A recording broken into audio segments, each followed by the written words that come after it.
It is time to get started, and there is no better way than to start a fixed ops roundtable with Mr. Energy himself, the great Tully Williams from the Niello Company in Sacramento, California. Tully Williams, welcome back to the Fixed Ops Roundtable. Well, thank you so much, Ted. It is an honor. Again, I can't believe you invited me back to be starting off this great. And I'm telling you, you have a lineup that is incredible this time. Oh, my God. Well, it's Tully, it's an incredible team that we have put together, okay? Yourself included in that and putting that together. And we would not have this entire event without you. And I got to thank you for all you do for the entire industry and the spotlight that Tully has put on fixed operations and not just service, but parts and service and body shop. You brought it all together. And I think at the last roundtable, Tully, I drew the analogy from sports, and I said that you are the John Madden of fixed ops, and I meant that, and I think that's very true. Well, when you said that, I'm like, oh my God, Ted, I love John Madden. And then I went back and looked at some old reels of John Madden, and I think I talk a lot like him. Hands a waving, getting excited, and that's what we need to do at all of our stores every day is what I think.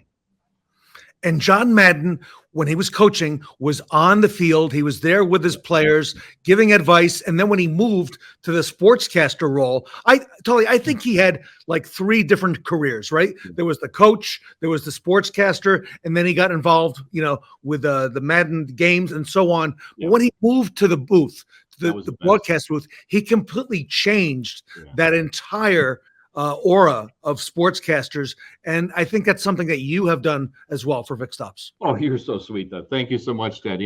It's an honor to be here, and I tell you, a lot of great guests and a lot of great, great people that have really come up, and I think a lot of us, like Robert, and Ed, and all these great people that are just trying to help out everybody. That's all we want to do is help our industry be strong.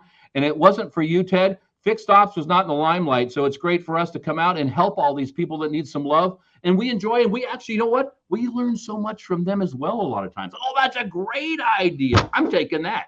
So there's a lot of good stuff going on today. Super. All right. So, Tully, with that, I will turn the show over to you. It's all yours. You're such a nice person. All right, here we go. I want to talk about the Fixed Ops game plan. When we're setting up shops, we just hire a bunch of people and then we try to make it work out. And I'm saying, let's bring it down to where simplified what we need to do to make a really great team, right? When we make a great team, we want the team to be successful. How can we make a team successful? Have 15 techs and 1 writer? No, we got to have the right numbers for each position.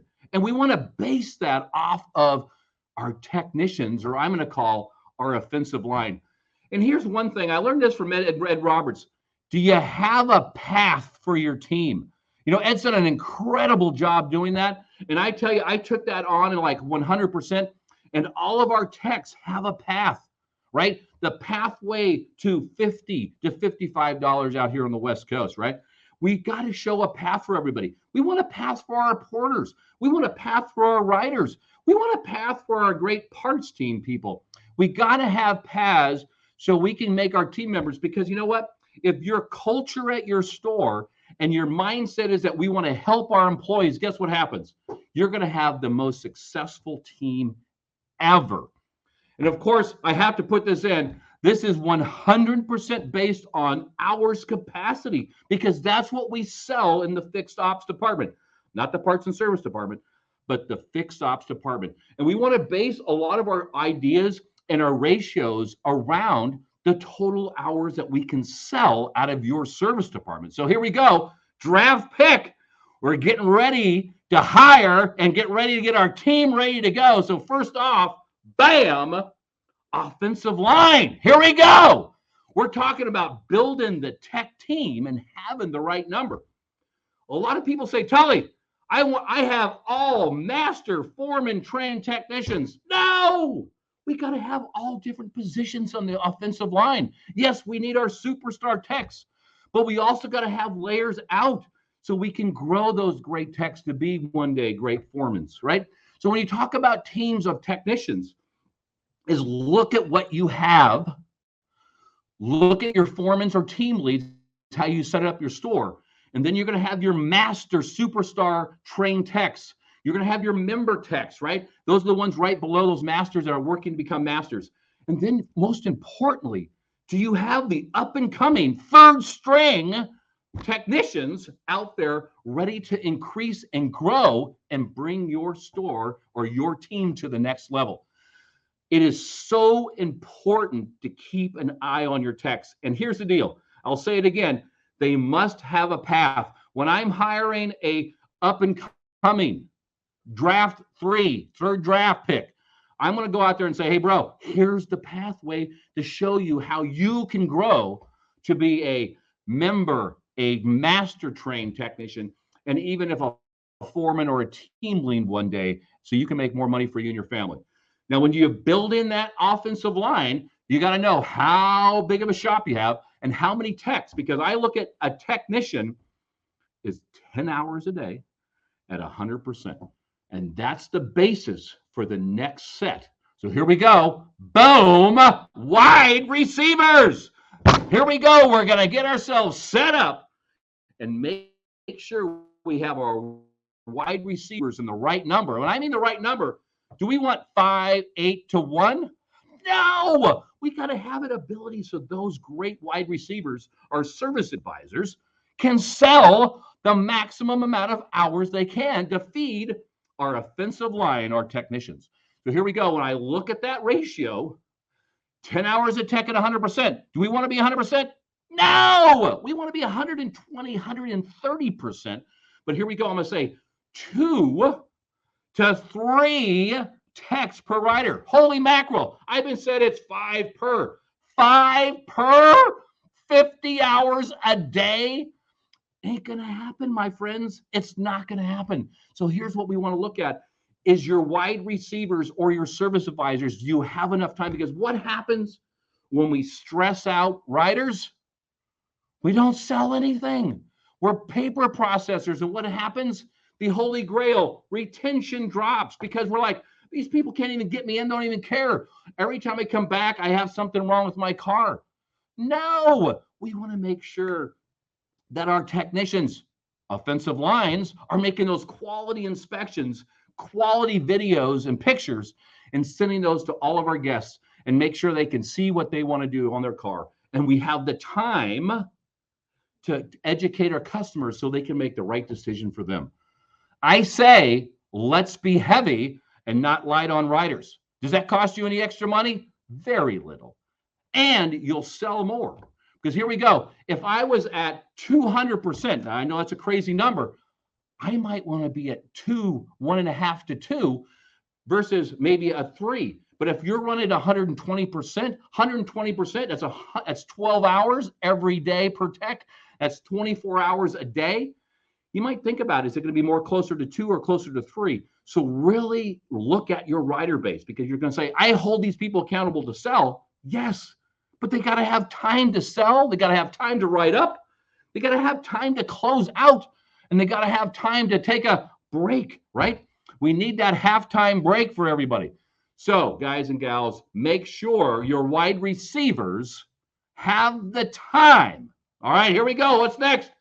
Boom, tight ends. It's the parts guys. If it wasn't for the parts guys, we wouldn't sell any hours because we got to have parts to sell those jobs. So I want to say, have you ever thought, do you have enough tight ends at your store to support your technicians? And I think a lot of times we forget, well, the parts back there. No, they need to be part of the team, right? Because here's the deal. As you grow, have you increased your back counter? And what the problem happens is the answer is a lot of times no. And what we want to make sure is that we have the capacity of our parts department to make sure we get those quotes in time. Because when you're doing those inspections, what's the critical point of making an inspection?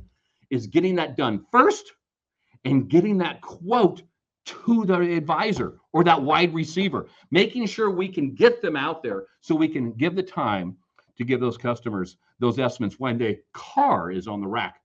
So when you look at your text to writers, text to counter people, tight ends, is that we're looking about 4 to 5 because we have to make sure we have the capacity. Now, I think some car brands are going to be more on the 5-ish up that are more simplified because the car is built well, right? You look at like a Toyota or an Acura Honda, you can probably be on the more heavy side.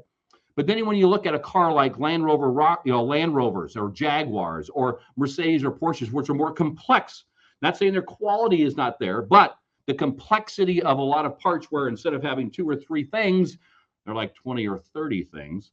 What happens is that they need the time to make those quality estimates. And 2, if we sell them, they got to pull the parts first. So we don't want the tech at the back counter saying, where's my parts? Where's my parts? We want the tied ends or parts counter people to make sure we pre-pull all those parts. And I say to you, if the back counter is a funnel and it's slowing you down, your whole shop will be affected. How important are back counter people? How important are tight ends? Extremely important. So let's keep those tied. Make sure we have that ratio. And then next up, the support team, right? We got to make sure the support team is set. If we don't have people out there answering the phones, right? Making appointments, calling people, filing stuff. We don't have porters out there parking cars, washing cars. The team will fail. So I believe the support staff is just as critical as everybody else. And the support staff should be based on what? Our great offensive line, our technicians. So the number of technicians will be based on how many hours or how many techs you must have. And when I look at support, if you want to be in that customer supplies income, oh, that's right, CSI, right? And we are truly in retention business because that's what we are. We have to have enough support to support that, to answer phones, to make sure we're getting things filed, make sure we're making those phone calls, making sure we have those special order parts, making sure we call backs on declines or anything else. We have to have the support staff there. And 2, don't we want those cars brought up in a timely manner, washed and cleaned to make sure that customer goes, wow, that's how important support team is. When you look at football teams, do you have a good support team? They have the best doctors in the world. And I say, the fixed ops department needs that support team to be the best it can be. Please don't chintz out. So now, here we go, the salary cap. And I say there isn't any because we want to make sure that the salary cap, does your pay plans match what you want to do at your store? As you know, I talk about a lot back to the hours forecast component. But here's the deal. Everybody I talk to should be on that hours component. As I talked about last time, Ted, we talked about hours forecast for our parts counter, BAM, our service advisors, our parts and service managers, our team leads. And if there's a bonus for your support staff, it's tied off of that support on those hours forecast because we're all trying to get down and get those hours sold, make customers happy, and get a repeat and referral business out of it. So you can have all these plans, but if all of the plans are all scattered around, the focus at your store is not going to be on what? We sell hours and we take care of customers, and that's the key issue. So now our salary's built. All right, here's our lineup. So talk about this. Here is the ultimate holy moly team. 15 techs, 10 hours a day, 150 hours. Look at that. 5 writers selling 20 hours a day. And you say 20 hours a day, Tully? That's not very much, but it's every day we are going to say at 20 hours a day. Remember, that's at 100%. Next up, we got to have three parts counter people, making sure we get all those parts quotes in on time. And second, making sure we pull all those parts for those technicians. And then last but certainly not least, the support and porters got to have 3 to 4 support and 3 to 4 porters to make the whole package work. So here we go. Let's talk about the results. Wow, our team is based on hours. Our pay salary cap based on the forecast. Let's take a look. 150 hours, 21 days is 3,150 hours. Here's the next piece.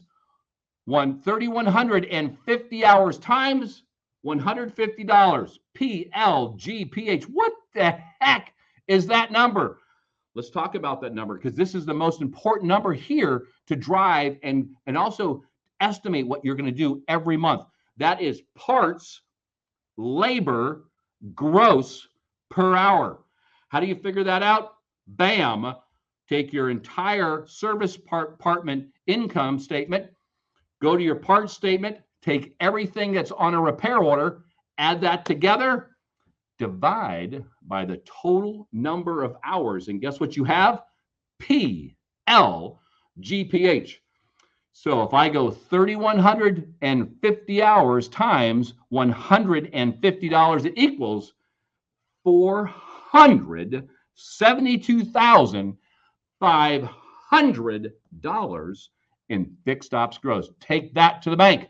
Now, here's the fun part. If I can get my techs to 110%, yes, the pay plan is going to pay them more. Boom, 3,465 hours at $519,750. And if we can get to 120, oh my God, 3,780 hours times $567,000 in gross profit. So now as we talk about the team's coming together, getting those together, and we can get great results that we can track. Now, here we go. We got to have a scoreboard in a team, don't we? And the scoreboard needs to be this. Are you publishing your daily results? This is an absolute must. As you can see behind me, I have TVs in my office, but do you have TVs in your service in your service shop to show all of your technicians and writers where they are? Rank everybody, show them the results of this great game we're playing. Have those leaderboards, and then show the KPIs that your store likes to talk about. Be transparent. Have them see where they are every day, and give all those high fives every day. Because here's the ultimate result. Let's make it to the Super Bowl and be successful at your store. And it's all tied about our offensive line and tied to our technicians making those 10 hours a day. Ted, I think this is the perfect way to get to the Super Bowl. Tully, it's only May. I can't imagine what you're going to do this fall. Wow. I took a lot of notes. And, while a lot of people talk about Tully Williams and the hours, that has become now a standard at the Fixed Ops Roundtable. This PLGPH is now another acronym, another term we're going to be using. All right. It's a great way to budget your store, and this is the real number. Chase this number out. We have forecasts that we build, and we build them around that number. But, it starts with the hours, right? That's the whole key to this whole thing. It's all about the hours. And then if you want to tie dollars to the hours, because you know what? That's what dealers are all about. We tie that number together, and that's going to give you a real number to chase, that you can chase every month to get everybody excited. Let me ask you a question that a couple of people have asked me at the roundtable. The visual tracking system that's behind you and that you just talked about, that's so important, that scoreboard, if you will, Coach, that's out in the shop that the team can see. Yep. How long have you been doing that out in the shop, letting the team see where they're at? So my previous place, I worked at the Del Grand Dealer Group, and I had televisions in those, and we had websites and so forth like that. And when I came to the Niello, great Niello company, I put those up within the first 6 months, and we've been publishing those for the last 3 years about results in the shop. And it really helps the store know where they're at today, because if you're secretive on your data, don't be secretive. Be charitable, because you know what the fun thing is? Look at you, you're the top of the thing. Look at you, you're moving up. Look at you, you're in the yellow. You're going to get in the red, right? You're going to get in the green. You can talk about everything in front of everybody. Your store meetings, you can talk about in front of the television as it comes up. They cycle through every day. And we have contests we put on there, and there's other fun things that we do. But the really thing is that to show them where they are today, show them how they can make more money for them and their families, and how they can be successful, and also make it to the Super Bowl. So, Coach, what you're telling me is the transparency is not just important for the consumer, but also for your internal, your your employees, the people who are a part of your organization, need to be transparent with them. I think that's more important than the other. I hate to say that, but I'm going to tell you, here's the deal. The way I look at it is that if you're not making your employees happy, they're not going to make your customers happy. So it starts with your employees. Be transparent, have a path for them, show them the way, show them how they can make more money for them and their family. And then the other part just comes along with the ride. Tully, thank you for sharing the playbook this morning. I again continue to learn a lot from Tully Williams. I think I know our audience does as well. And you really made it very, very understandable for everybody here this morning. Well, I can't thank you enough, Ted, for all you do for the fixed ops community. I so appreciate it. And thanks again for this luscious invite. I can't thank you enough. I am sure we're going to be hearing about the hours all day today and tomorrow and the following day. Absolutely. And, that's a testament to you, Tully, and the work that you do. So thank you so much on behalf of the Fixed Ops community. Everybody, to kick our event off, Tully Williams keynoting here this morning. Tully Williams from the Niello company in Sacramento, here today at the Fixed Ops Roundtable.